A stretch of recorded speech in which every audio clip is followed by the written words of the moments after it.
Hello दोस्तों, कैसे हैं आप? बहुत ही अच्छे और मस्त होंगे। कल की क्लास के लिए बहुत ही ज़्यादा फुल फ्लेजर आपको दे दिया गया है, जिसमें से आज भी आपको फिक्स जो बताया जाएगा वो आपके कल के एग्ज़ाम के लिए बहुत ही बेहतर होगा। 1 फरवरी को बहुत ही अच्छे से एग्ज़ाम दीजिएगा।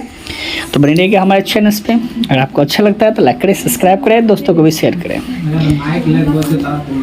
चलिए, पहला सवाल आपके स्क्रीन बोर्ड पे आ चुकी है। विश्व पर्यावरण दिवस कब मनाया था? 6 दिसंबर, 5 जून और 6 जनवरी, इनमें से कोई नहीं। जी हाँ जी दोस्तों, 5 जून को मनाया जाता है। ऑप्शन नंबर बी को लॉक किया जाता है। बढ़िए, अगले सवाल की तरफ। सवाल संख्या 2 कहता है अम्लीय वर्षा का क्या कारण होता है? क्या वर्षा वायु प्रदूषण द्वारा, ऑटोमोबाइल द्वारा, जल प्रदूषण या कीटनाशक द्वारा? जी हाँ जी दोस्तों, इसका ऑप्शन नंबर ए हो जाएगा, वायु प्रदूषण के द्वारा।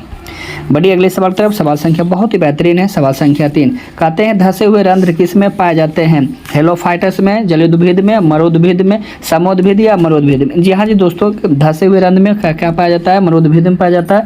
ऑप्शन नंबर डी को लॉक कीजिए। बढ़िए, अगले सवाल की तरफ। सवाल का निम्नलिखित में कौन सा प्लाज्मिड का काम करता है? आपको पता होना चाहिए। आर 300 कितने होते हैं? 22 होते हैं। ठीक है, मार दी मोहर, लगा दी ठप्पा ऑप्शन नंबर सी पर। चलिए अगले सवाल की तरफ बढ़ेंगे। सवाल का निम्नलिखित में कोई बाह्य स्थान है संरक्षण का उदाहरण है? क्या आपका पवित्र उपवन है, राष्ट्रीय उद्यान है, बीज बैंक है, इनमें से सभी? जी हाँ जी दोस्तों, हो जाएगा बीज बैंक। ऑप्शन नंबर सी को लॉक कीजिए। बढ़िए, 6 नंबर की सवाल कहता है ट्रांसजेनिक सुनहरे धान किस विटामिन में प्रचुर मात्रा में पाए जाते हैं? क्या ग्लूटीन में, क्या विटामिन ए में, विटामिन ई, विटामिन सी में? जी हाँ जी दोस्तों, विटामिन ए में सुनहरे धान पाए जाते हैं। ऑप्शन नंबर बी को लॉक कीजिए। अगले सवाल की तरफ बढ़िए। कहता कान्हा राष्ट्रीय उद्यान किसके लिए फेमस है? चिड़िया के लिए, गेंडा के लिए, बाघ के लिए या घड़ियाल के? जी हाँ जी दोस्तों, जानते हैं कान्हा जी आएंगे, बाघ को ले जाएंगे। ऑप्शन नंबर सी को लॉक कीजिए। चलिए बढ़िए, अगले सवाल की तरफ। सवाल संख्या 8 सर्वप्रथम क्लिनिक जीन चिकित्सा का उपयोग किसके लिए किया जाता है? एडेनिन और एडिमिनेज की कमी के लिए, या चिकन पॉक्स के लिए, डायबिटीज के लिए या ऑर्थोराइड के लिए? जी हाँ जी दोस्तों, पता होना चाहिए एडोसिन के लिए की एडोजिन की कमी के लिए होता है। ऑप्शन नंबर ए को लॉक कीजिए। बढ़िए, अगले सवाल की तरफ। सवाल संख्या कहता है सर्वप्रथम निर्मित परजीवी गाय का कौन सा नाम बोला जाता है? डेजी बोला जाता है, या मेजी बोला जाता है, या डॉली बोला जाता है, या रोजी? जी हाँ जी दोस्तों, पता है ना, परजीवी गाय का नाम है रोजी जी। कहाँ है? ऑप्शन नंबर डी को लॉक कीजिए। चलिए अगले सवाल की तरफ बढ़ेंगे। सवाल संख्या 10 नंबर आ चुकी है आपकी जस्ट स्क्रीन पे। निम्न में से कौन सा निमेटोड तंबाकू के पौधे की जड़ को संक्रमित करता है? ऑप्शन आपके सामने बेसिलस यूरेथ्रेंजिन्स, या क्राएआईसी, या मेलाडोजिन इनकोनिटा? जी हाँ जी दोस्तों, यही आपका ऑप्शन होगा। ऑप्शन नंबर सी को लॉक किया जाए। अगले सवाल बढ़ते हैं। कहता आणविक तकनीकी जिससे किसी इच्छित जीन को अनेकों प्रति इनवेट्रो संश्लेषित किया जाता है, क्या कहलाता है? एलिजा, या पीसीआर, या जेल इलेक्ट्रोफेरेसिस कहलाता है, या फ्लो साइट्रोमेट्री कहलाता है? जी हाँ जी दोस्तों, पीसीआर कहलाता है। ऑप्शन नंबर बी को लॉक किया जाए। बढ़िए, 12 नंबर सवाल करो। सवाल संख्या बहुत बेहतरीन है। जीवाणु की कोशिका भित्तों को तोड़कर डीएनए एवं बृहत एवं अन्य जीवाणुओं को मुक्त करने में कौन सा एंजाइम प्रयुक्त होता है?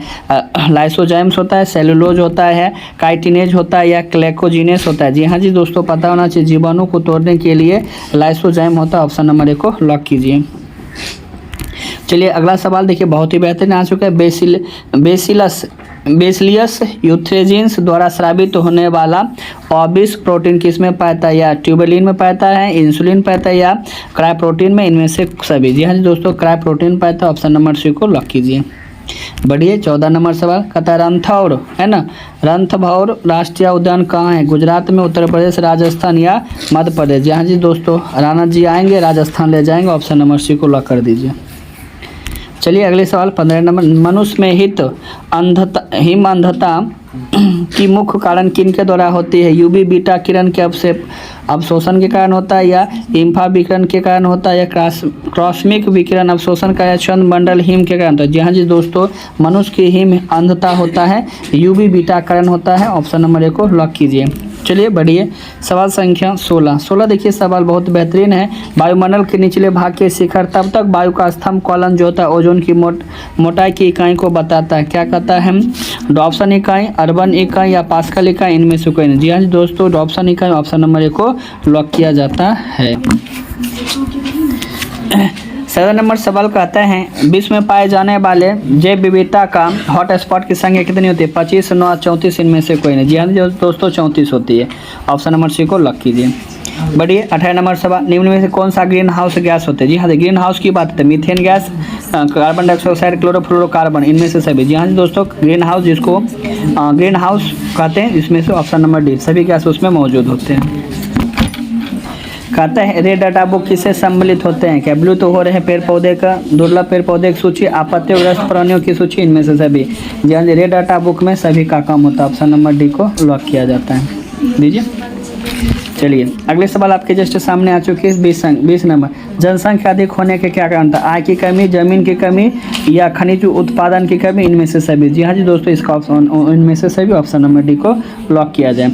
बढ़िया अगले सवाल कहता है पारिस्थितिकी तंत्र के आहार श्रृंखला का ऊर्जा माना जाता है, एक दिशीय होता है या द्विदिशीय, बहुदिशीय, इनमें से कोई नहीं। आहार श्रृंखला जो होता है एक दिशीय होते हैं। ऑप्शन नंबर ए को लॉक किया जाता है। चलिए बढ़िया अगले सवाल की तरफ। सवाल संख्या आपके सामने बाय WHO के द्वारा ध्वनि प्रदूषण का सही मानक होना चाहिए। देखिए यहाँ पर आप क्या कहता है थोड़ा समझ लेना है।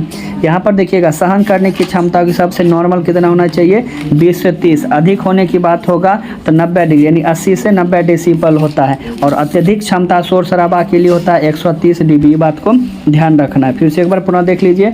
नॉर्मल रूप से 20 से 30 dB। अगर उससे अधिक क्षमता की बात बोलेगा तो 80 से 90 डेसिबल, और उससे भी अत्यधिक बोलेगा ऊंच में तो 130 dB होता है। इस बात को ध्यान देखें, इसलिए इसका ऑप्शन नंबर ए हो जाएगा। चलिए अगला सवाल आपके जैसे अम्लीय वर्षा क्या करता है? CO या CO2 होता है, N2 या SO2 होता है, CO2 या N2 होता है, N2 या NO3 होता है। जी हाँ जी दोस्तों अम्लीय वर्षा का कारण होता है NO2 और SO2। ऑप्शन नंबर बी को लॉक किया जाए। चलिए अगले सवाल बढ़ते हैं। कहता है लाइकेन सूचक किसके लिए होता है? CO2 के लिए, SO2 के लिए, CO के लिए या जल के लिए होता है? जी हाँ जी दोस्तों SO2 के लिए। ऑप्शन नंबर बी को लॉक किया जाता है। चलिए 25 नंबर सवाल देखिए। मनुष्य साधारणतः ध्वनि तीव्रता सहन कर सकते, जिससे ज़्यादा नहीं जा सकता, जैसे 20 से 30 ऊपर में बताएगा।